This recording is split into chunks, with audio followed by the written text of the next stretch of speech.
რეგიონული განვითარების და ინფრასტრუქტურის მინისტრი საზოგადოებრივ საქმეთა ინსტიტუტის მაგისტრანტებს შეხვდნენ. Არმანიამ სტუდენტებს დეცენტრალიზაციისა და თვითმმართველობის განვითარების სტრატეგიის ძირითადი პრინციპები გააცნო და აღნიშნული სტრატეგიის მიმართულებები მათთან ერთად განიხილა.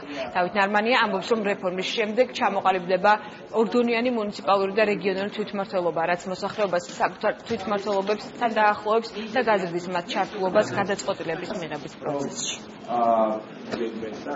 მნიშვნელოვანია ის, რომ ჯიპა სტუდენტებისთვის საინტერესოა ადგილობრივი თვითმმართველობების განვითარებასთან და დეცენტრალიზაციასთან დაკავშირებით სახელმწიფო სტრატეგია, რაც არსებობს და მომზადებულია ჩვენს მიერ. განსაკუთრებული ინტერესი არის სტუდენტების მხრიდან იმასთან დაკავშირებით, რომ ქვეყანაში მნიშვნელოვნად უნდა შეიცვალოს ადგილობრივი თვითმმართველობის სისტემა, ქვეყანა უნდა გახდეს უფრო მეტად დეცენტრალიზებული. მე ვარ თვითმმართველობის სტუდენტი და ჩემთვის პირადად ძალიან მნიშვნელოვანია ეს სტრატეგია. მოგეხსენებათ 2014 წელს არჩევნები ჩატარდება უკვე ამ ახალი სტრატეგიის გათვალისწინებით და შესაბამისად ამის გაცნობა სტუდენტებისათვის ძალიან მნიშვნელოვანია.